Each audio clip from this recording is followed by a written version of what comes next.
It is Thursday, September 9th here in Draft Shark Studios in Rochester, New York, and that means it is officially week one of the 2021 NFL season. Welcome to our first weekly preview podcast of the year. I'm your host, Matt Schauf.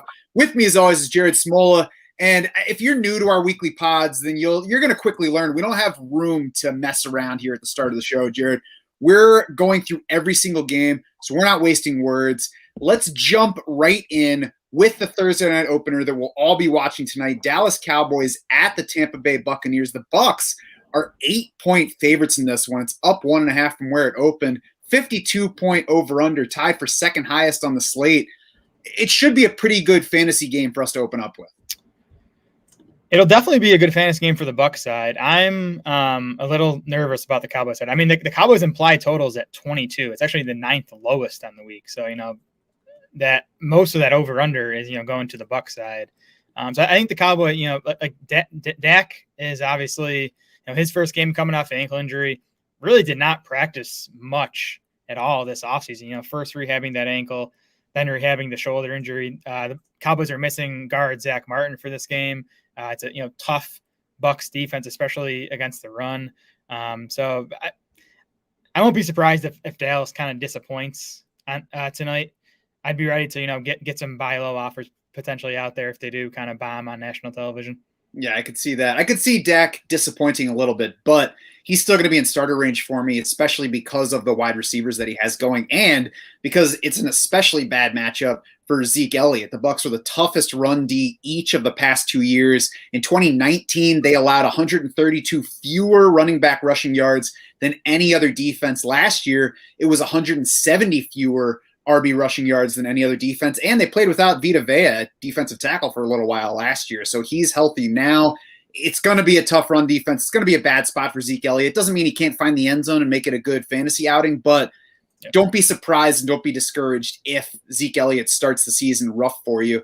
I could see he's probably going to be starting in most cases, but I could see having like Chris Carson, James Robinson on my team, starting those guys ahead of Ezekiel Elliott this year. This week. I wouldn't reach too far, but even somebody like Gus Edwards, probably going to be a tough call. I think I would ultimately put Zeke in ahead of Gus Edwards in my lineup, but again, just don't be surprised if it's a slow week. Yeah, Carson and Robinson, I'd start those guys over Zeke this week across formats. Gus Edwards, I couldn't start over Zeke in PPR. I think in non-PPR, it's a question. And sort of the same deal with Dak. Like, he's not someone you have to bench. You're just looking at the rankings. I think, someone like Jalen Hurts or Ryan Tannehill are, possibilities that you might have paired up with Dak, or, they might even be available on some waiver wires in shallower leagues. So those are two guys I would use over Dak. But, Dak still does sneak into the top 12 in our week one rankings. Yeah, Bucs were tough everywhere on defense last year. They finished 5th overall in Football Outsiders DVOA, 5th against the pass, but just mid-pack in fantasy points allowed to QBs, 12th most fantasy points allowed overall, 19th most fantasy points per pass attempt allowed. So I would call it a neutral to negative matchup for Dak Prescott in the passing game. And again, he's got CeeDee Lamb, he's got Amari Cooper, he's got Michael Gallup. So they're going to be capable of even beating tough matchups this year. So I wouldn't go too far trying to replace Dak. And I would be playing CeeDee Lamb or Amari Cooper. Yeah, I'd play both those wide receivers. It's the kind of game I probably would try not to use Michael Gallup, just if we expect Dallas's offense to struggle a bit. I think he is going to be the clear number 3 wide receiver this season. So he's going to, I think, be boom bust from week to week. And I just think this week is more likely to be one of those bust games. Yeah. I'm interested to see playing time for the Cowboys tight ends, certainly not using either one this week as we wait to find out. On the Bucs side, starting Tom Brady, starting his wide receivers easily, all 3 of them really. I'm interested to finally see how the targets get split among the wideouts. And we're going to have to watch Chris Godwin, right, on the injury front. He seems like he's good to go. He was a full go on Wednesday and taken off the final injury report. So he's safe to get into fantasy slams. I think you're starting all 3 Bucs wideouts. I like Rob Gronkowski this week as a streaming option. Again, the Bucs have the huge implied total that makes Gronk a good touchdown bet. I think OJ Howard's probably going to be limited early on this season, coming off his Achilles injury. And Dallas, as they were to most positions last year, was a favorable matchup for tight ends. Mm-hmm. Yeah, he's outside the top 12, but there's definitely upside to using him. Bucs trailed the Chiefs by just 0.5 point for this week's high implied total, as Jared alluded to earlier, 2.5 points ahead of the number 3 team in that area. So you like the touchdown upside for Gronk, even if we don't know what the target count is going to be. In the backfield, I think Ronald Jones would be my first Bucks running back into my lineup. I'm not excited about any of them because of the work split there, but last year before the playoffs, it was Ronald Jones 114 to 74 in carries for Leonard Fournette in their shared games. That was a little bit spotty because of the injuries, especially to Leonard Fournette, but Ronald Jones was the lead ball carrier there. I think it's a good situation when you factor in them being 8-point favorites to bet on those carries for Ronald Jones. Obviously there's risk here. We don't really know when he might fumble, when he might drop a pass and get himself pulled from the game. But I would lean Ronald Jones first if I'm making that decision. Well, I mean, what we saw in the preseason was Jones and Fournette splitting the early down work right down the middle. They were actually rotating series. So it'd be, Fournette plays the first, Jones plays the second. And then Gio Bernard playing all of the third down snaps, which hurts, especially Fournette's upside, because, the argument for him was he can get half the carries and also see a bunch of work in the passing game. That's not going to be the case, at least early on. We'll see what Gio has left, whether he can stay healthy and all that. But I think Jones and Fournette are both guys you expect like 10 or so carries, and you hope they find the end zone. I think both guys have a decent chance to find the end zone, but if they don't, they're probably going to hurt you. Yeah. I'm certainly not excited about any of them. I think that maybe one mark for Jones is that he might be a better bet to score from distance than Fournette, but it's touchdown or bust really for both of those guys, I think. Yep. Anybody else from that game? That'll do it. Let's move on to the Seattle Seahawks at the Indianapolis Colts. The Seahawks are 1-point favorites at opened at 2.5. So, Vegas must be feeling good that Carson Wentz is back for this game. Over under 50 points. It's down 2 from where it opened. As I mentioned, Carson Wentz is back. Full practice Wednesday. Good to go for the game. I would sure try not to use him for this game coming off that foot surgery, but his return is at least good for Michael Pittman Jr. against a defense that we're not even really sure who's going to be starting at cornerback. Yeah, the matchup's good, but like you said, Wentz kind of in the same boat as Dak Prescott, just didn't practice much. He had the foot injury. Then he was on the COVID list for like a week. No T.Y. Hilton in this game. We'll see about the Colts offensive line. I think Quentin Nelson is iffy. It sounds like Eric Fisher has a chance to play, which is surprising to me after the Achilles injury. But I think, Indy's offensive line won't be as strong early on this season as we think it'll be. So, yeah, Wentz is someone I would not want to use this week. Mm-hmm. Anybody else on that Colts offense? Obviously Jonathan Taylor is probably starting for most teams that drafted him, but beyond that, Michael Pittman, anything else you're looking to use? No, that's it. I do think Pittman's a fine wide receiver 3, like you mentioned, that this matchup is good and having Wentz in there helps. It's going to be Paris Campbell and Zach Pascal behind Pittman in the pecking order at wide receiver until Hilton's back, but I'd be a wait and see on both those guys. Yeah, I agree with that. On the Seattle side, pretty obvious plays, and I think that includes Chris Carson, who we mentioned before, is sitting inside the top 12, starting him across formats pretty easily. We'll start to see Gerald Everett's role and exactly how he fits into the target picture here. The Colts, though, were the 4th toughest team last year in tight end coverage DVOA, so I would prefer to see Gerald Everett for a game rather than starting him, but, he's an option depending on how deep your league is. Yeah, Everett was also sharing snaps with Will Disley in the preseason, so it might not be like all his job there. So he's a wait and see guy. We didn't see this first team offense in the preseason under new OC Shane Waldron. So I'm excited to see what the offense will look like. We heard a lot about going up tempo, maybe using some more shorter passes to get the ball into Lockett and Metcalf's hands. So I'm excited to see what it looks like. I think that Will Disley's target share last year and the fact that Seattle signed Greg Olsen then, Gerald Everett now, makes me, think that they're falling out of love with Will Disley a little bit. Yeah. But, Pete Carroll seems like a big Will Disley fan. So there's a chance he's just a pain this year. Definitely. Arizona Cardinals at the Tennessee Titans. The Titans by 3 in this game. It opened at 4.5. So tightened up there some, no pun intended. Over under 52 points, tied for second highest of the week. I think, Jared, this is a game that you want to be starting players from. Definitely. I think this will be, one of the more popular DFS stacking games of the week. All the obvious guys on Arizona, Kyler Murray, DeAndre Hopkins. I think Ronda Moore is in play this week again if we think it's going to be a shootout, which I do. We don't know for sure what his role is going to be, but again, based on what we saw in the preseason, I think he's going to be Arizona's starting slot receiver. That gives them some upside in this matchup. In the backfield, we didn't see there was one game where we had Chase Edmonds and James Conner. Edmonds outsnapped Conner 7-3 with the first team in that game. So, tiny sample size. I don't think we take a ton from it, but I do feel confident in saying Edmonds is going to be the primary pass catching back here.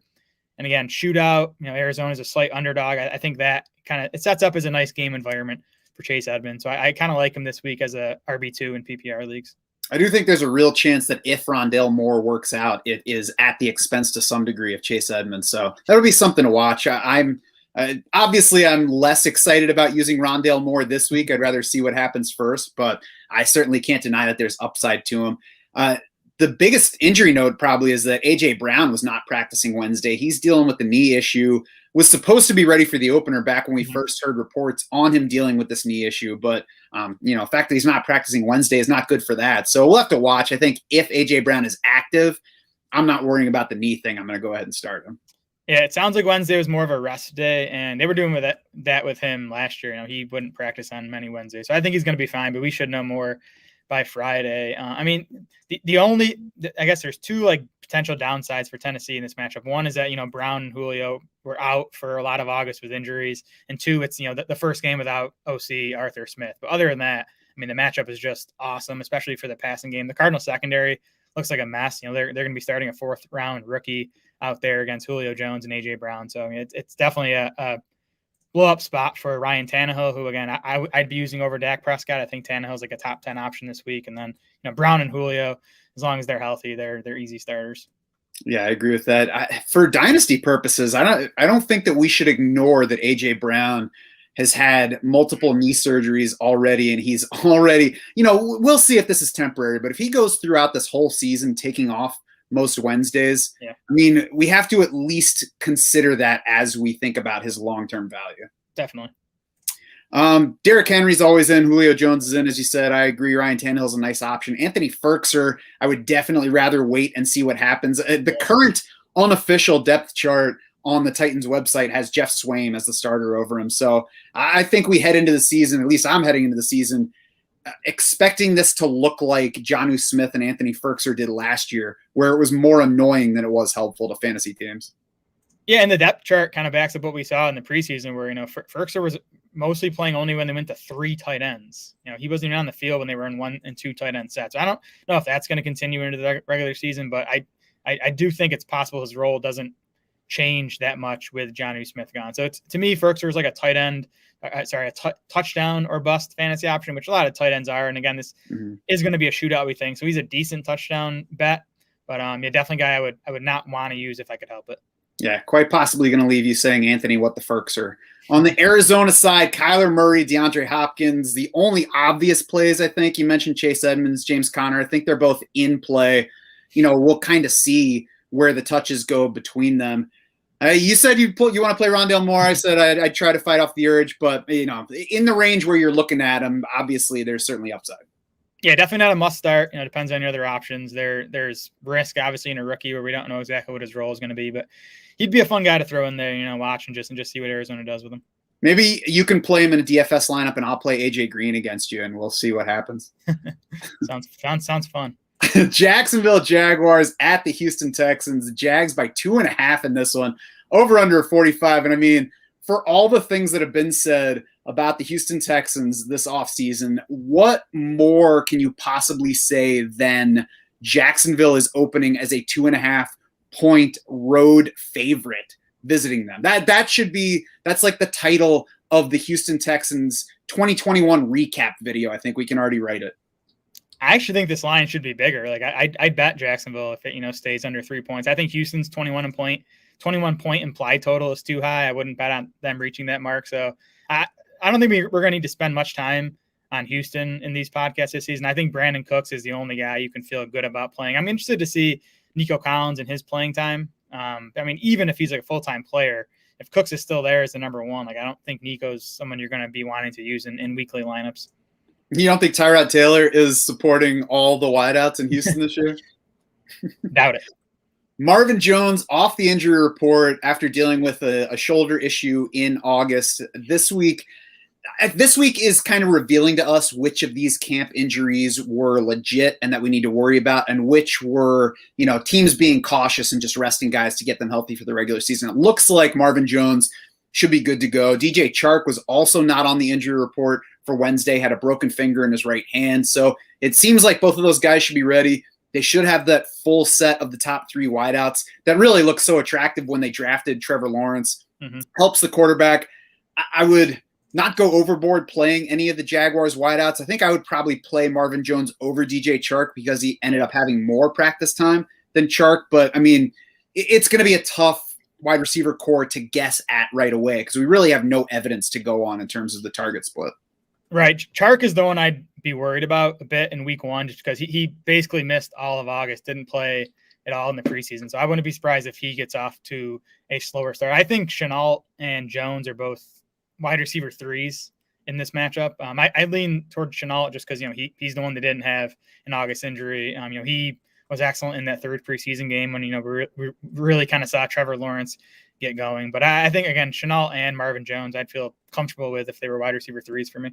Yeah, it's kind of also easier to, write the story of Laviska Shenault getting involved in different ways and, just getting the ball wherever, whereas Marvin Jones has tended to be more of a boom bust guy. But, the thing that we don't know is the target split. So I certainly wouldn't put much separation between them. I agree. They're both usable. I think ultimately Trevor Lawrence is the high upside option here because whoever gets targets, they're going to be coming from him. He has the rushing upside. It's a terrible defense on the other side. So I don't think that I would start Trevor Lawrence over Dak Prescott this week, but I would not be at all surprised if Trevor Lawrence outscores Dak Prescott this week. I do think where I would go ahead and take a shot on Lawrence is over Justin Herbert, who is on the road at Washington. It's going to be a personal call because none of us knows what to actually expect from Trevor Lawrence in his first game in the NFL, but they're very close in our rankings. There's big upside. I think there's more downside risk to Justin Herbert against Washington.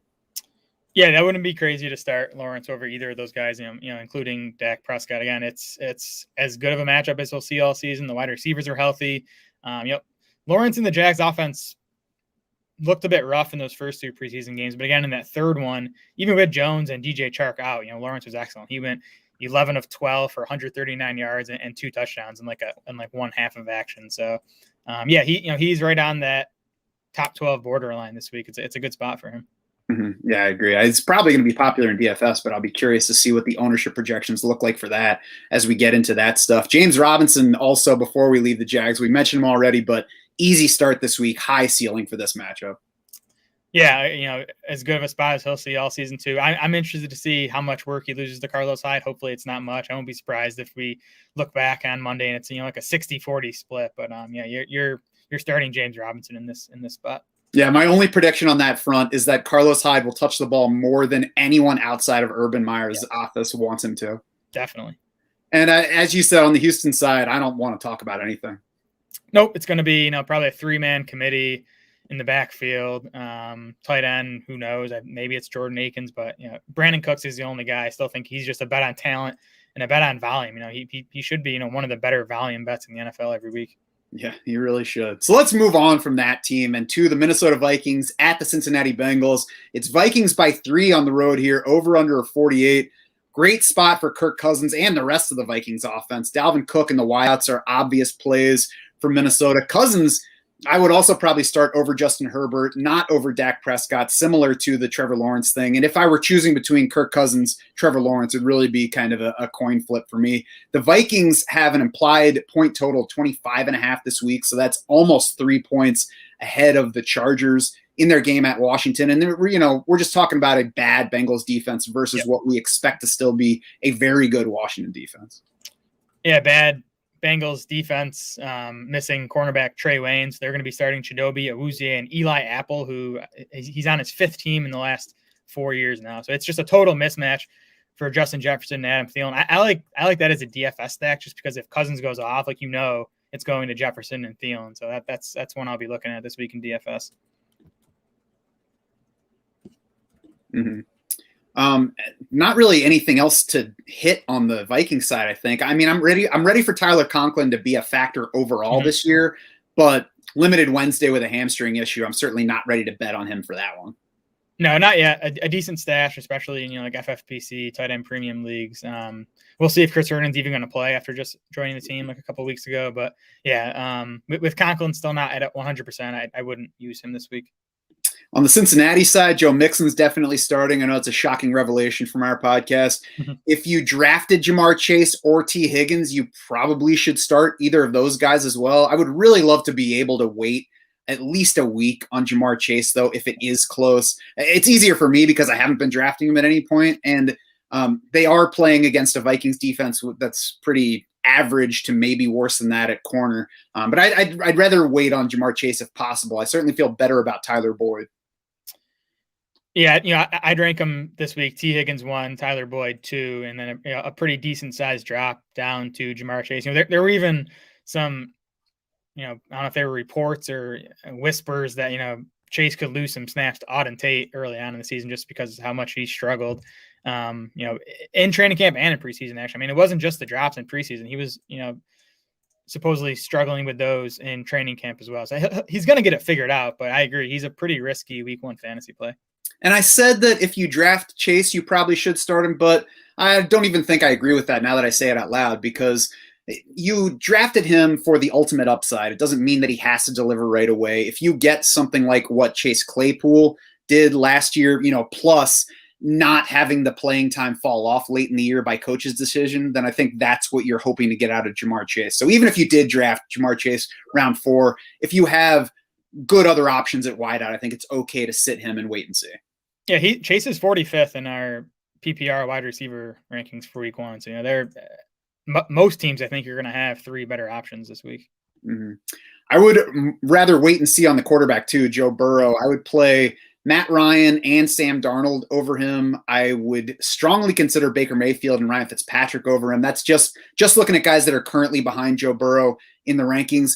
Obviously, there's upside, and I'm not scared of the matchup with Minnesota, but for all the Jamar Chase struggles we heard about, we also heard some frustration from Joe Burrow in coming back from the knee injury. And even if he's good to go for the season, I'd rather see what he's got for a week on that repaired knee before trusting that he's ready to lead my fantasy team.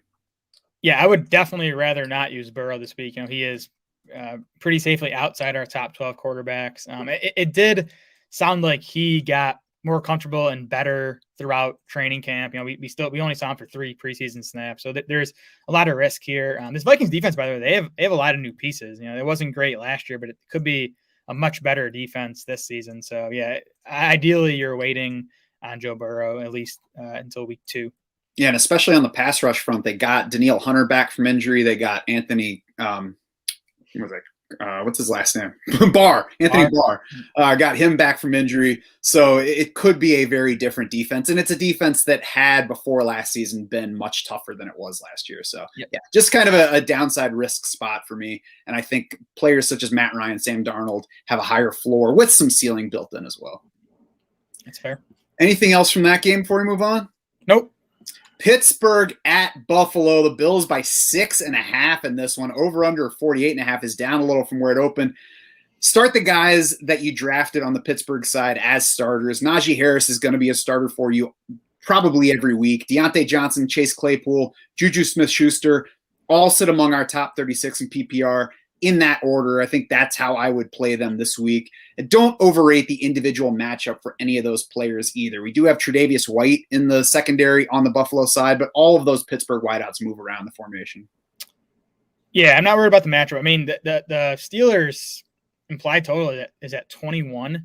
It's the 6th lowest on the week. So, Vegas has some concerns here, whether it's about the Steelers offense in general or the Bills defense, which I do think will be good this season. The 3 wide receivers are still starting. Najee Harris is a weekly fantasy starter. He's going to be, one of the best volume bets at the position throughout the season, I think. Ben Roethlisberger, I would not want to use this week. And then I'd avoid the tight ends too and just see what happens, because again, in that, we had Pat Freiermuth scored the 2 touchdowns in the second preseason game. And then in the third, he was splitting pass routes with Eric Ebron. So that might be a committee right out of the gate. So I would try not to use either of those Steelers tight ends right now. Yeah, I agree with that. I feel like the implied total on Pittsburgh might be a little bit low. I mean, Buffalo's got some defensive talent, but they were middling in terms of DVOA last year. I don't know. I guess we'll see. I think it's probably a bit of hesitation on Ben Roethlisberger, on the chance that last year was kind of the start of his decline, as opposed to a year coming off the elbow surgery and now he's in better shape. I mean, if Big Ben's ever going to be okay this season, it's going to be early on. I think you got to worry about him tailing off again like we saw last year, but at least he should be fresh heading into week 1. Yeah, that said, he's certainly not in the fantasy consideration for me, especially on the road in week 1. Yep, agreed. On the Buffalo side, Josh Allen, Stephon Diggs are auto starts. Stephon Diggs is off the injury report, so we don't have to worry about, what was it, a hamstring that he was on there with? Yeah, that or a foot. Either way, it doesn't sound like it's an issue now that the games are for real. So behind those guys, I think Cole Beasley, Emmanuel Sanders are kind of low-level risk-reward options where they could be in the starting picture for you, but I'm not reaching too far. And Sanders, we're going to have to watch and see after he was limited Wednesday with a foot issue. Yeah, and he was dealing with that foot in early August. I don't know if it was an issue throughout the month or something cropped up again, or maybe they're just listing him because he's a veteran and he had a foot at one point in time. This isn't the matchup I'd go, searching deep down the Buffalo target tree for options. I think Beasley and Sanders are always going to have upside weekly this year just because of how good the passing game is. But I would, Sanders especially, I think in his first game with the Bills, I would try not to use him this week.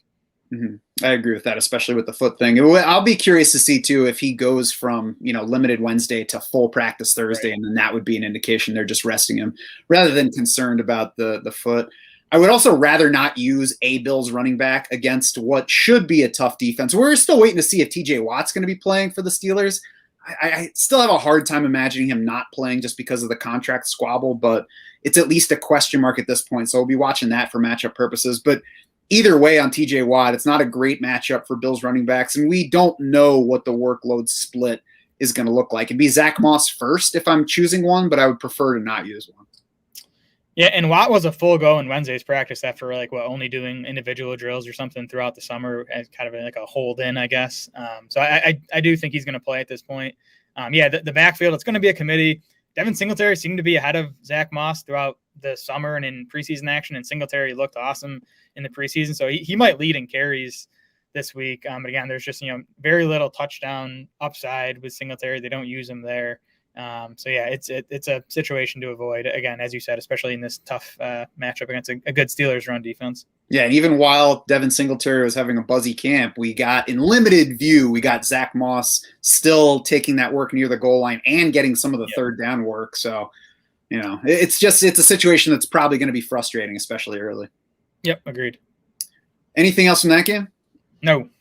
Philadelphia at Atlanta. The Falcons are 3.5-point favorites, a 48-point over-under. I think on the Philly side, Jalen Hurts, Miles Sanders would probably be in my lineup if I drafted either one, depending on what else I have mixed in with them. I think it's worth noting, though, that the Falcons ranked 6th in run defense DVOA, according to Football Outsiders last year. They allowed the second fewest running back rushing yards in the league behind only the Buccaneers. So I'm not sure that it's a bad rushing matchup, but we need to be ready for the possibility that it's a bad rushing matchup. Yeah, definitely possible, and we'll have to see, what Miles Sanders' role in the passing game is. I think it's possible, if not likely, that he loses quite a bit of that to Boston Scott or Kenny Gainwell. But I do think, especially with Philly letting go of Kerryon Johnson and Jordan Howard, Miles Sanders is pretty safe as the lead ball carrier, should get most of the goal line work. And I mean, this game has a 48-point over-under. I'd bet the over, if anything. I think it should be a high-scoring game. So I like using pieces of this game. Yeah, I think if anything, it might be potential offensive struggles that limit the scoring more than the defense on either side of this game. There's a chance for that. But yeah, there's also plenty of chance that this game does shoot out. Yeah, I mean, two offenses breaking in new coordinators. So, there's some risk, I think, to both of them. But I like the upside. Dallas Goedert also most likely starting if I drafted him. Zach Ertz, a mid-level option as well, sits 15th in our PPR rankings. I think that if I were choosing between Zach Ertz and Rob Gronkowski, I would probably lean Ertz for PPR and Gronk otherwise. Ertz definitely safer. Gronk, I think, is a better touchdown bet, which gives him the higher ceiling. Mm-hmm. Devontae Smith, before we get off the Philly side, I would prefer to wait on him, but I think I would take a shot on Devontae Smith over Jamar Chase because I believe the ceiling is higher for Smith in terms of target share.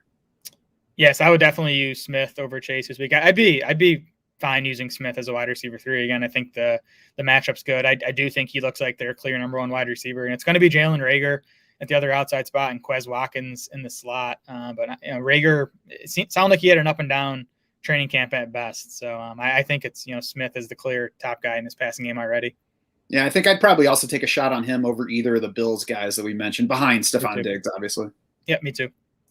On the Falcons side, they opened with a nice matchup. The Eagles were mid-pack on defense last year, 24th versus the pass in DVOA, 13th against the run. Falcons D actually finished one spot higher in overall DVOA than the Eagles. We usually think about the Eagles being a solid to good defense. Now, first Falcon I have to get to here is Mike Davis, because if you're not playing Mike Davis this week, then I wonder why you drafted him. 3.5-point home favorite. Wayne Gallman arrived a week ago. We don't know if he's going to have any role on offense. Arthur Smith said that key to signing him was that he will also contribute on special teams.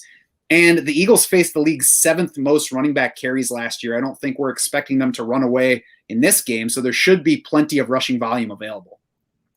Yeah, I mean, I think the summer went about as well for Mike Davis as Mike Davis fans could have hoped. He should be the clear lead back here again, as you said, in a good matchup and as a home favorite with a nice implied total. So it's a good spot for Mike Davis. It's actually Cordero Patterson that's listed as the number 2 running back on the depth chart. So we'll see exactly how Atlanta plans to use him. Probably going to use him to outscore Mike Davis right away. That'd be nice. I have some CPAT late. That's right. Calvin Ridley, Kyle Pitts, auto starts. To me, Russell Gage is basically Cole Beasley. He's a lesser version of Cole Beasley. I'm curious to see though with Gage if they use him on the outside in 2 wide receiver sets, or if they go to Olamide, Zacchaeus, because if Gage isn't on the field in 2 wide receiver sets, then he's a guy you can just drop. I think Russell Gage does gain some value by not having a man bun though. Fair. Yep. Matt Ryan's an option. He's outside our top 12. The floor should be higher than somebody like Joe Burrow or Baker Mayfield, but I also have a little trouble getting excited about the ceiling. Again, I agree with what you said before that there is some shootout potential here, so maybe that raises that ceiling, but there's also a chance that things are just a little sluggish in the first game. I just want to see what this Arthur Smith offense looks like without Derrick Henry. They're not going to be nearly as run heavy as they were in Tennessee, but how run heavy are they going to be? Because Atlanta's been one of the past heaviest offenses in the league over the past couple of years. It's an offense I'm just kind of going to sit back and see what it looks like in week 1 here. Yeah, definitely not trying to overcommit to this one. Yep. Anything else from that side, though? Nope, that's it.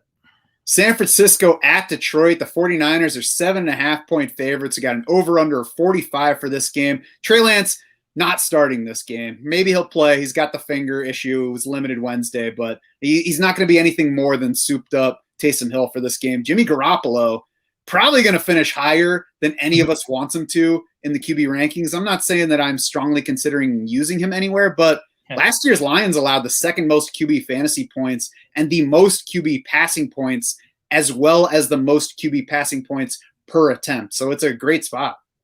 I almost didn't want to say it, but if Trey Lance is out, I think Garoppolo is like an interesting DFS tournament play. You're not using him in 1 quarterback leagues, maybe super flex 2 quarterback. That's if Trey Lance is out. If Trey Lance is active, he's going to be part of the game plan, I think, assuming he didn't miss too much practice time, but I think he's going to get in there kind of for a Taysom Hill type of role. And that would kill any chance Garoppolo has at any fantasy value. Brandon Ayuk was back to full practice Wednesday with his hamstring issue. He and Deebo Samuel should both be good to go for sensible usage in this one. We'll see about the volume, but the matchup's great. Yeah, you're not going to get a better matchup for these guys all season. So Ayuk, Deebo, and George Kittle are pretty solid starters. I think both Trey Sermon and Raheem Mostert are in play. Mostert's off the injury report, so don't ask him anything about knee braces or anything. Anybody who says that they know how the work will be split between these two and which one is definitively a better play, though, is lying, because I think we're all guessing at this point. I agree there. I also think they're both nice plays, just because you could see the Niners run for 200 yards in this game. Good run offense, bad run defense. Game flow should work in favor of, rushing volume. So I think Sermon and Mostert are both, pretty solid RB2, RB3 types this week. I agree. You can check Jared's preseason week 3 notes still, by the way, up on DraftSharks.com for some of the split between these guys in the preseason. We only saw 10 preseason snaps from Raheem Mostert, all of those in the 3rd preseason game. And in that game, they were both in with the starters. So I think we should see plenty of both. And I agree, they're both in play. Both have upside for this game. It's entirely possible they both score. Yep, for sure. On the Detroit side, it really there's not a single player beyond TJ Hawkinson that I would actually feel comfy playing. Even Hawkinson has a potentially difficult matchup with Fred Warner, likely in primary coverage on him. But Hockenson did at least put in a full practice Wednesday coming off the minor shoulder issue that kind of lingered throughout camp. So he should be healthy for this one. Should see plenty of targets. DeAndre Swift, also a full practice participant Wednesday. Yeah, after, some of those comments from Dan Campbell about not knowing about Swift's week 1 role, like it seems to me he's going to be ready for whatever Detroit had planned for him originally. Like you said, he returned to practice a couple of weeks ago, reportedly looked good right out of the gate, and then full go on Wednesday. So I still think, as we've been saying all offseason, that Jamal Williams is going to probably have a bigger role than a lot of people would like him to have. But Swift should be ready for whatever was the plan originally. Something like 10 to 14 carries and a handful of targets. So I feel okay starting him even in this tough matchup.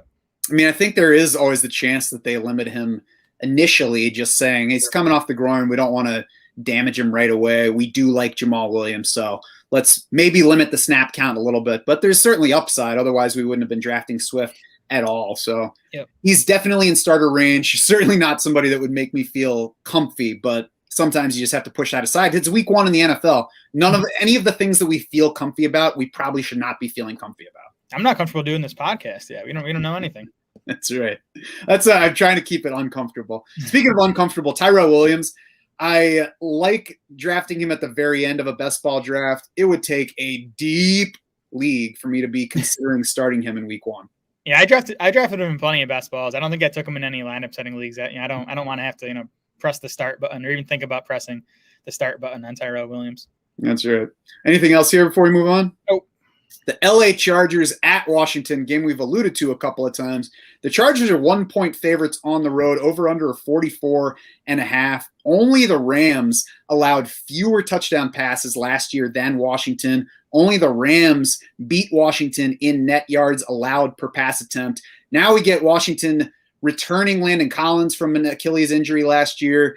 They clearly believe they upgraded at corner with William Jackson III in free agency. Chase Young and Montez Sweat are a year older. They added a first-round linebacker in Jamin Davis. We'll see about this defense this year, but, I mean, it should continue to be good. Yeah, definitely going to be a defense we're probably shying away from in fantasy. The big story in this game, obviously, is Austin Eckler, who did not practice on Wednesday with a hamstring. It's the first we had heard of it. I don't know when he suffered the injury. He was at least, working off to the side with trainers for whatever that's worth. He wasn't doing nothing, but we'll have to see. And if Eckler's out, I think that's when you really worry about Justin Herbert, because Eckler's going to be such a big part of that passing game.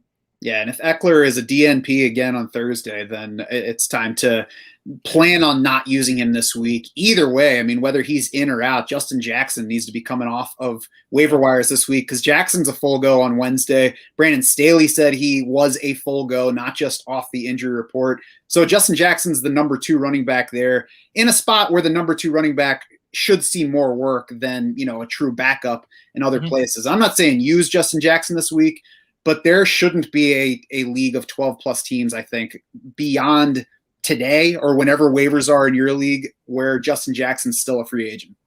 Yeah, should definitely be stashed. And if Eckler is out on Sunday, I think, he's not a safe bet because we don't know exactly what the workload's going to, what the work split's going to be. And I do think Josh Kelly would still be involved to some extent. But, if Jackson's the number 2 guy and he's getting, 15 or so touches, he's going to be a fantasy option.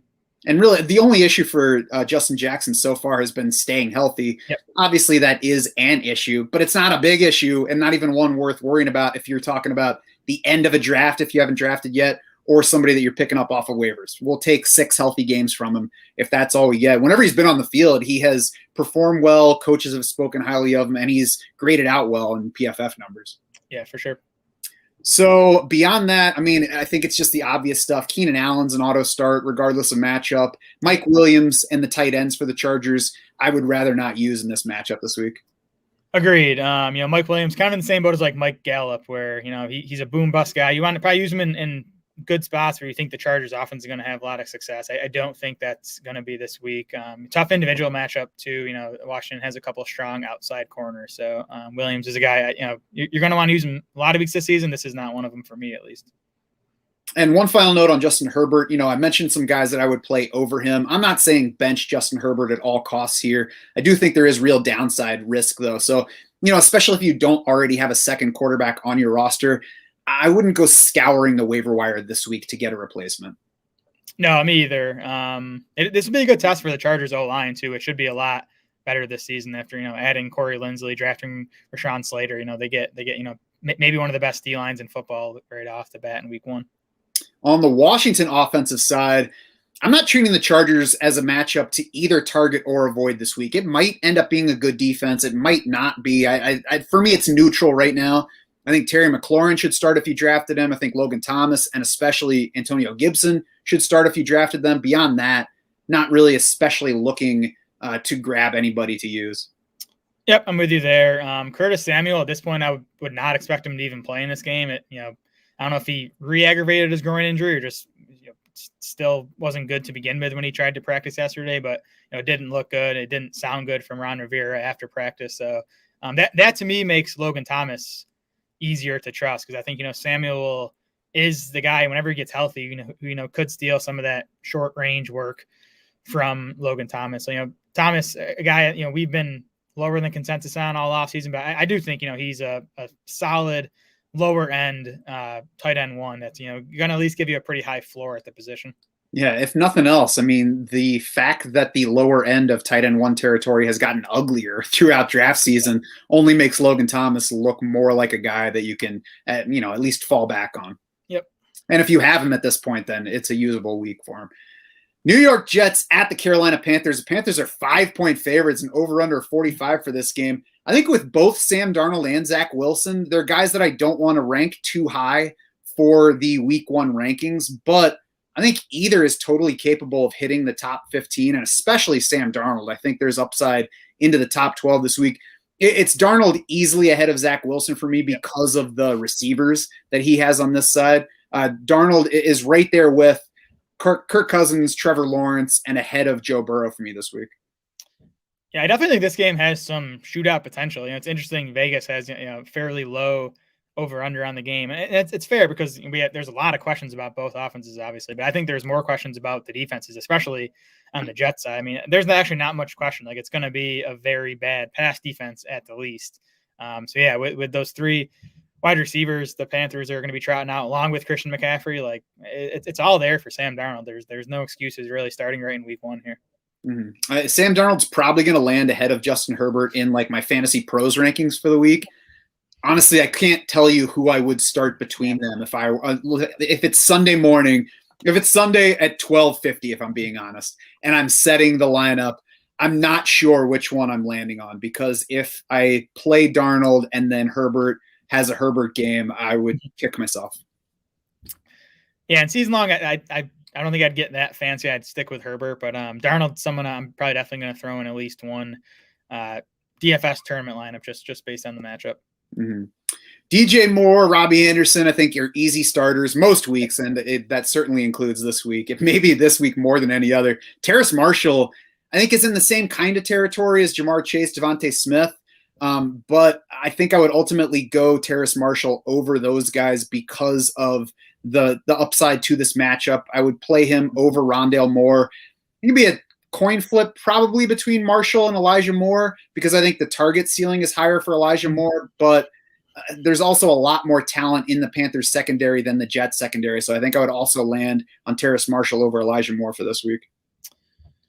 It's always a bit scary when you haven't seen a guy in a real game yet, but like Marshall is locked in as Carolina's number 3 wide receiver. They're going to be in 3 wide receiver sets quite a bit, so he's going to be on the field. Like you said, the matchup is awesome. These Jets corners look like a joke. So I would use Devontae Smith over Terrace Marshall, but when you start to get to the other rookies like Chase and Elijah Moore and Rondale Moore, I think Marshall's right in the mix with those guys. Yeah, and I mean, we're all guessing among those guys. None of them have actually played a game yet. They've all seen limited snaps so far. So don't rely on what I or Jared are saying about one of those guys versus the other, because we're all guessing. I mean, I actually feel safer about Marshall's role than either Rondale or Elijah Moore. Yeah. Elijah Moore, I think he's going to be the number 2 there at least, but we didn't see him at all in the preseason. So there's a chance that he's a bit limited in week 1 here.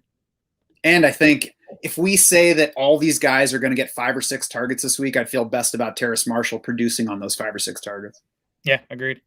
On the Jets side, I think Corey Davis might be the only player I'm actively starting. Even then, he's just in high wide receiver 3 territory. Obviously, excited about Elijah Moore long-term, but as you just said, we haven't seen much of him in actual game action yet with Zach Wilson, so we don't really know what the connection will be. We're just going off of the practice reports and the fact that Elijah Moore is very talented.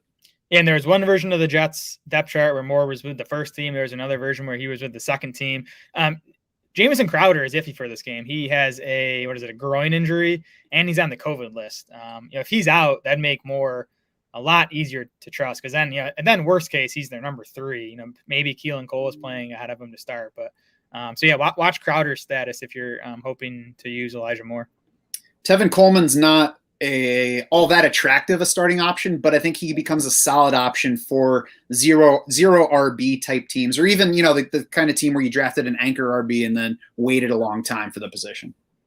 Yeah, he's a guy that, can maybe get you by for the first few weeks before you hopefully find something better on the waiver wire. But the depth chart says Coleman's the number 1. Preseason usage suggests he's the number 1. I still think Ty Johnson and even Michael Carter are going to be involved. It's probably going to be a 3-man committee, so you're not expecting big volume from Tevin Coleman, but I do think he's the best bet in the Jets backfield this week. Yes, I agree. Nothing else on the Jets side, right? Nope. Cleveland Browns at Kansas City Chiefs. Chiefs are 6.5-point favorites here. The 54.5 over-under is the highest of the week. Not a shock. That's usually the case with Chiefs games. On the Browns side, if you drafted Kareem Hunt, then you should be hoping that this game goes the way that Vegas has projected that it will. Last year, 27 targets in Cleveland's 11 victories, 2.45 per game. 24 targets in the 5 losses, 4.8 per game. 1 target in each of the 2 playoff games, including the narrow loss at KC. The reason I really don't feel good about playing Kareem Hunt at all is 6.8 carries per game over the final 6 games last year, including the playoffs. That was, of course, with Nick Chubb back. It also dropped off during the time after Nick Chubb returned. So I think you drafted Kareem Hunt for the ultimate upside and, of course, the chance of the handcuff upside. I don't let it make you start Kareem Hunt right away, though, because it's just he's not a good bet for touches. Yeah, Kareem Hunt was always more handcuffed than standalone fantasy option to me, in drafting this summer. It didn't go talked about a lot, but Chubb kind of pulled even with Kareem Hunt as far as passing game usage late last season. Even in that in the playoff loss to Kansas City, Chubb out targeted Hunt 5-1 in that game. Now I wouldn't project Chubb to out target Hunt again in this one, but I think it's gonna be a lot closer than a lot of people think. Hunt's definitely shaky. I think you're expecting like 10 or so touches, and that's always risky.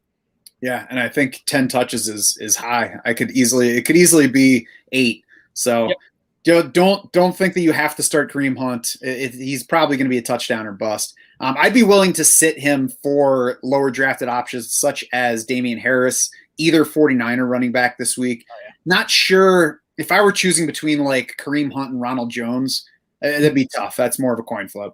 What about Tevin Coleman? Kind of the same thing. Yeah. Yeah. It should be a high scoring game, and Hunt's a good player behind maybe the best O-line in the NFL. So there's upside. It's just, again, we want volume out of our running backs, and Hunt's not going to get it without a Chubb injury. More exciting names for Cleveland Browns. I'm starting Odell Beckham. We had a question in the chat on YouTube about it, whether you should start Michael Gallup, DJ Chark, or Odell Beckham. OBJ is easily the guy for me among those 3. Yes, me too. I think you consider OBJ like a wide receiver 3 this week. Obviously in his first action since that torn ACL last October. There was a report from Mary Kay Cabot, one of the Browns insiders, that Beckham's going to play a, quote, significant amount this week. He might still be on some type of snap. Kind of wouldn't be surprised if we look on Monday and he played 70% of the snaps. But again, should be a high scoring game. The matchup is actually tough. Kansas City's been tough on wide receivers for a few years in a row now. They were the second stingiest defense against wide receivers last year. But there's no individual matchup you're super worried about for Odell Beckham. Yeah, Beckham was limited Wednesday with the knee thing. We'll see whether that's just a this week thing, or I wouldn't be surprised if all year we see him limited or not practicing Wednesdays just to kind of maintain that knee throughout the year. Yeah, I would expect to see that. Mm-hmm. So be curious to see what his participation level is on Thursday.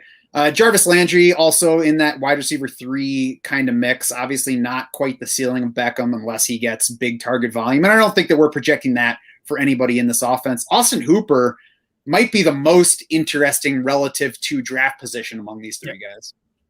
Yeah, definitely. I like Hooper here. Again, Kansas City, tough on wide receivers last year, but they allowed the 3rd most fantasy points to tight ends. And this is a game where you can project Cleveland to probably throw it more than they're going to most of the season if they fall behind Kansas City. So I definitely think Hooper is a nice, streaming option if you didn't get one of those top-end tight ends in your draft.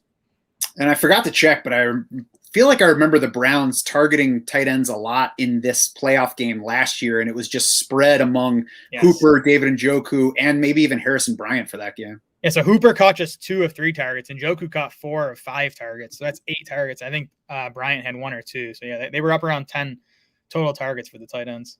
It can only help the matchup, too, that second-year linebacker Willie Gage Jr., who's supposed to be a starter for the Chiefs, is opening the year on short-term IR. I think it's a groin injury. I don't remember for sure. But he had particularly impressed this summer in coverage, so his absence can only help the matchup for those tight ends. Austin Hooper, I think, I would even move him a few spots above where we have him in the rankings right now. Yeah, I like him quite a bit.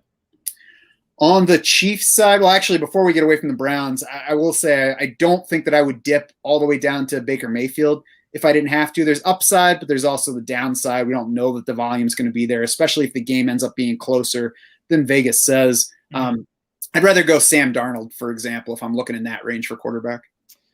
Yeah, I'd probably lean Darnold. It's close, though. Again, I think Baker's volume should be up from what it's going to be most of this season. So and he's a fine quarterback too. I think you're probably messing with him in 1 quarterback leagues this week. Mm-hmm. Now onto the Chiefs side, where I think if you're considering him, then if you're considering starting him, then go ahead and do so. Clyde Edwards-Helaire, a full participant on Wednesday, coming off his ankle sprain, so it sounds like that's not an issue. Mecole Hardman was limited with an oblique issue. I would rather not use Mecole Hardman in this game if I can help it. No, me either. And beyond the injury, I still want to see his usage because he looked like the clear number 3 still behind, obviously, Tyreek Hill, and Demarcus Robinson was still, playing over Mecole Hardman when the Chiefs went to 2 wide receiver sets. So I don't know. I've gone back to like the pessimistic side on Mecole Hardman. I think he just kind of might be what he is at this point, kind of like a gadget deep threat type player. But we'll see. I'm interested to see his early season usage. I feel like the easiest projection for me on him is that he's going to be frustrating to own in a lineup setting league. Yeah, for sure. Demarcus Robinson, Byron Pringle, I think just cheap DFS considerations, not guys that I'm strongly considering for my full season lineups. Yeah, it's Robinson for me again. He was Pringle didn't get many snaps with the first team in the preseason. I kind of opened back in the spring hoping Pringle would kind of take over as that number 2 wide receiver, but it's still looks like it's going to be Robinson to at least open the season. Mm-hmm. Green Bay at New Orleans. Packers by 4.5. That's up 2 points from where it opened. Over under 50 points here. You're firing up the obvious guys on the Green Bay side. I think Robert Tonyan gets to non-obvious territory. It's an iffy matchup. The Saints actually opened last year struggling against tight ends, but by the end of the year, they ranked 2nd toughest in the league in Football Outsiders DVOA and tight end coverage. So I think ultimately I'm probably starting Robert Tonyan if he was the first tight end I drafted, unless the second one I got behind him was Austin Hooper. Yeah, Tonyan, I guess not surprisingly, scored when these 2 teams met last season, which he did for a lot of last year. So, yeah, I mean, he is still one of the better touchdown bets at the position once you get behind the top 5 or 6 guys. This game, by the way, is in Jacksonville because of the hurricane issues that New Orleans is dealing with. So, that can't help the Saints. It can't hurt the Packers because, the Saints do have I think one of the bigger home field advantages in the NFL. They won't have it this week. Mm-hmm. I'm not using A.J. Dillon on the Green Bay side versus a run defense that's been tough in recent seasons. 2nd in DVOA last season behind only Tampa Bay. Yeah, I still think he's going to be handcuffed, not standalone fantasy option, but another situation we'll see here in week 1. Yeah, very curious to see the workload for him. On the Saints side, it's fun to dream about what might be for the post-Drew Brees Saints, but I'm not starting anyone but beyond Alvin Kamara, obviously, and Marquez Callaway. And even in the case of Callaway, it's like low wide receiver 3 territory with a wide range of potential outcomes for him this week. Yeah, I sounds like I might be a bit higher on Callaway than you. I do still think he's going to be the clear top wide receiver here. Traycon Smith is going to play in this game, but he missed basically all of August. We didn't see him in any preseason games. Callaway and Jameis, we saw it in that second preseason game. They seem to have a connection.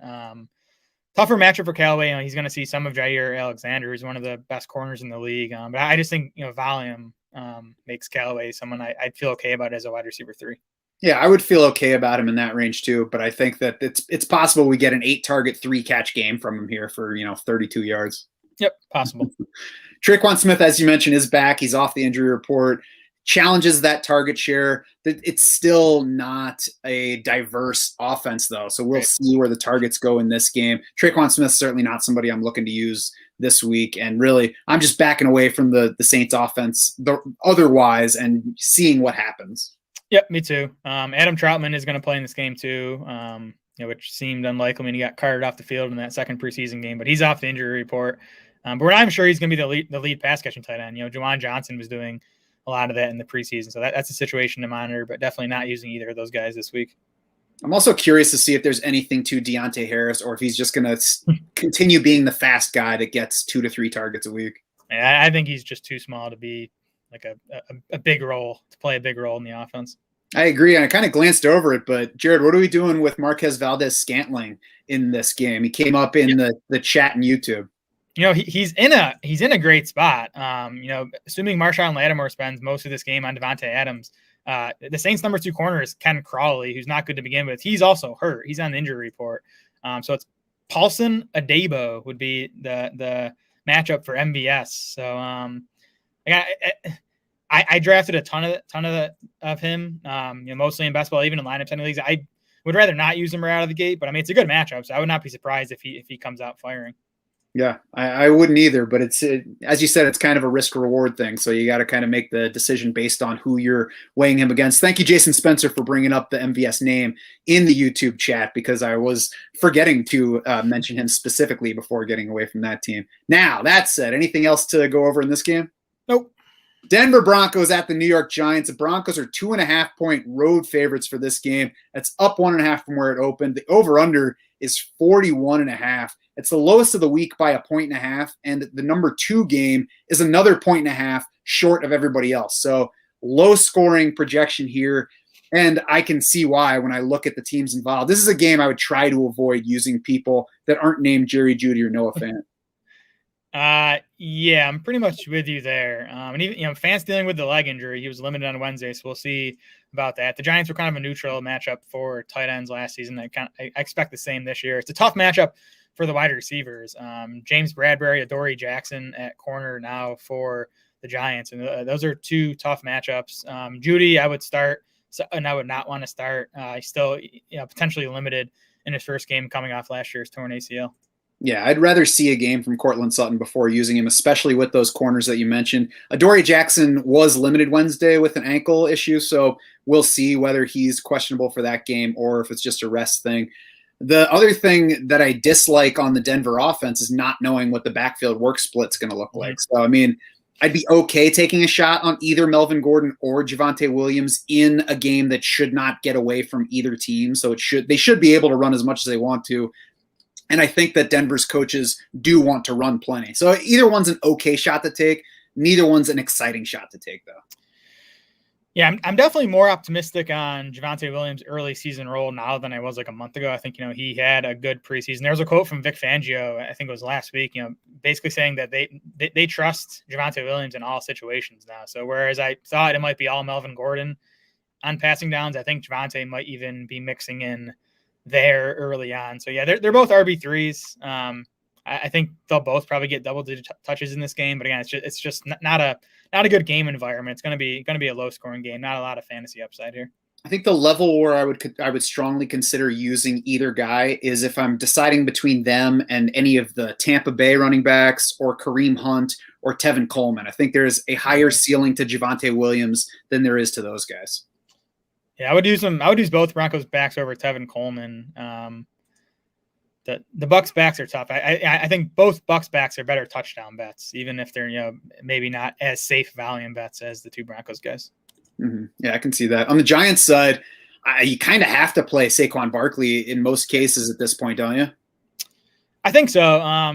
He was officially limited in Wednesday's practice. Ian Rappaport said Monday he's, quote, close to being fully cleared. I think how he does and how he responds at practice this week is probably going to tell us how much work he's going to get. I'm hoping we get one of those, Sunday morning reports from like Rappaport or Schefter saying, this is kind of what the Giants' plans are for Saquon this week. And for now, he sits in RB2 range in our rankings. So, it's kind of like with Zeke. There's a possibility you have James Robinson and Chris Carson and don't have to use Barkley this week. But I think in most cases, you just trust.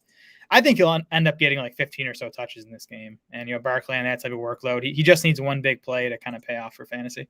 And especially if 6 to 7 of those are targets, then it certainly helps his scoring. Obviously, if you're in PPR more so, I think we'll get some kind of report on Sunday morning again about what the plan is for him, considering, the national guys as well as all of the writers in the New York area. So we'll see. Certainly keep paying attention to that right up until game time if you are deciding whether to use Saquon Barkley. Also, be ready. They have the Thursday night game in week 2. So be ready to consider not playing Barkley in that one since it's going to be such a quick turnaround from the week 1. Also, there's a possibility that they limit his exposure in this game, just for keeping him available for that game. So it's all, it's all kind of things that we have to think about and things that we can't really know the answers to until they happen. So I guess you just have to consider it when you're weighing Barkley versus specific players for your own lineup. Yeah, that's a good point about the Thursday game. I think we're going to see limited Barkley the first 2 weeks. I think week 3, off of that extended rest after the Thursday game, I think that's when we might kind of see Barkley fully unleashed. Kenny Golladay, it depends on where you look for whether he's on or off the injury report this week. And that's another thing that we welcome back with the ushering in of the NFL season. He was actually limited in Wednesday's practice by the hamstring issue. So that makes me not want to use Kenny Golladay this week. It also makes me feel better about using Sterling Shepard in this game, especially when you also throw in that Evan Engram remained out Wednesday with his calf injury. So, Sterling Shepard could easily see 10 targets in this game. Yeah, Ingram's not going to play in this game. Galladay, I guess he's going to be out there. I would guess he's going to be limited to some extent. The Giants' other 2 tight ends, Kyle Rudolph and Kaden Smith, they're on the injury report. Kadarius Toney's on the injury report. Sterling Shepard's the only Giant that's fully healthy. He's a guy that Daniel Jones has a rapport with. So he's probably the best bet for targets among Giants. He's not a super exciting option. There's not a lot of upside, especially in this matchup. This Denver defense is going to be awesome. But I think if you're looking for someone who's going to get 7 or 8 targets, as a wide receiver 3 or 4 in PPR, I think Shepard might be able to help you there. And with a chance at 10 to 12, if you're looking for something super exciting on offense, don't look at the Giants at any point this season. But yeah, right. if you want somebody that's going to get the ball, go for some cheap Sterling Shepard this week. Yep. I'll be curious to see his DraftKings price as we get ready for the DFS pods. I do still like the full season upside on Daniel Jones versus his ADP, but this definitely ain't the week to try cashing that in. Definitely not this week. And I guess we'll see. He's a guy I liked in best ball. You don't have to, think about it. He'll give you a few spike weeks, hopefully. But but we'll see if he earns our trust to actually use him in lineup setting leagues. Yeah, I do think both defenses look like upside plays in this one. Obviously, Broncos well ahead of the Giants, but if you're looking for a fill-in for a defense that you just don't want to start in week 1, I think the Giants have some upside as well. Yep. Miami at New England. Patriots are 3-point favorites, up 1 from where it opened. 43-point over-under, which is down 2.5. It's the second lowest of the week. Jared, who do you feel good about playing from this game? Honestly, no one on Miami's side. Mike Gesicki is a lower end tight end one. New England has been tough against tight ends, though. The backfield, we don't really know. It sounds like Gaskin's going to be the leader. He's the guy to play, but I think a running back 3. And I'm excited about Tua this year. I'm not excited about him this week, especially with no Will Fuller. Left tackle Austin Jackson might be out. He's on the COVID list currently, so that tough opening spot for this Dolphins offense. I agree. Mike Gesicki is the only guy I listed. Myles Gaskin, could be fine. I don't even think that the ceiling goes that high. So if you're deciding between him and others, I don't think you have to worry about missing out on something good with Myles Gaskin if you like the ceiling better on somebody else. I'm not sure that I can start anyone on either side beyond Damian Harris and Jacoby Myers. And even there, it's not like, oh, I love these guys this week. Those are just the guys that I can see the opportunities coming to. Yeah, Harris, I feel pretty fine with, at least in non-PPR. I mean, I do think he's going to be their clear lead back, especially with Ramondre Stevenson dealing with a dislocated thumb now. Not even sure he's going to play. And if he does, I think that'll probably limit any type of role they had planned for him. Miami's run defense wasn't great last season, so it's a decent matchup for Damian Harris. Yeah, Jacoby Myers, I think, is going to be the clear lead wide receiver for New England, so he's okay. Like Jonnu Smith to me is like just behind Mike Gesicki. I know we didn't see much of him in the preseason, but I do still think he's going to play a really big role in this offense, especially with New England going to Mac Jones now and running more of a traditional offense. They're going to pass it a bunch more. So Jonnu Smith is in the mix with like Gesicki and Austin Hooper and those types.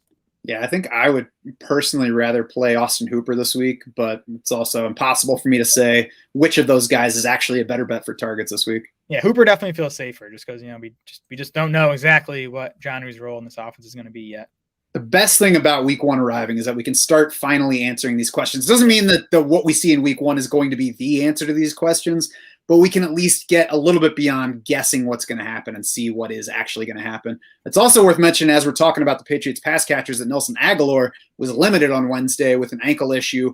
I mean, we'll watch that. I don't think there are too many people seriously considering Nelson Aguilar for their week one starting lineups, but if he's out, it certainly only helps the target counts or the target outlook for anybody else in that offense. Yeah, definitely. I would mention Jalen Waddle too. I think he's kind of in that Ronda Moore, Terrace Marshall mix where you don't know exactly what his role is going to be, but especially with Will Fuller out, Waddle might be the best target bet among Dolphins wide receivers this week. Mm-hmm. Yeah, it helps that Will Fuller's out for this opener. So it'll be, I'm very curious to see what happens with everybody in this game, but less curious to have it happen in my lineup.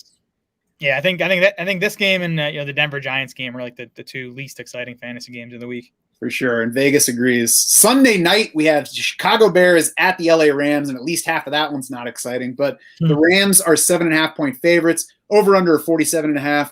Only Allen Robinson and David Montgomery in play on the Bears side as far as I'm concerned. It's not even a comfy matchup for either of those guys. The Rams finished last season 4th in DVOA against the pass, 3rd in DVOA against the run. Robinson figures to see a fair amount of Jalen Ramsey, but Allen Robinson also moves around the formation enough that I don't think we should overrate that individual matchup. Right. Jalen Ramsey didn't shadow Robinson when these teams played last season. Robinson caught 4 balls for 70 yards in that game. But I mean, the Rams' number 2 corner, Darius Williams, is, PFF wise, he finished just behind Jalen Ramsey in PFF coverage grades last year. So it's just a tough secondary. So, lower A-Rob, more like mid-range wide receiver 2 status this week. David Montgomery is just a volume play. I'm curious to see what kind of role Damon Williams plays. Like, is he just stepping in Tariq Cohen's role? Is he a pure backup and Montgomery's going to be a volume monster like he was for most of last season? So that's something worth watching. But tough spot for Montgomery individually and just for the Bears offense in general here. So there's not a lot of upside to anyone on this team. Yeah, and we're going to need Montgomery to keep the receiving volume from last year if he is going to be a relatively comfy week-to-week play. Otherwise, it's going to get a lot iffier for him. On the Rams side, playing all the passing game components, the Bears ranked 8th in overall defensive DVOA last year, but just 13th against the pass. They're not scary at any coverage spot, so you're not worried about the individual matchups for anybody. In the backfield, Darrell Henderson is off the injury report with his hand issue. He should probably be the first Rams running back into lineups, but we really have absolutely no idea what the work split's going to look like because we saw no starters at all in the preseason for the Rams.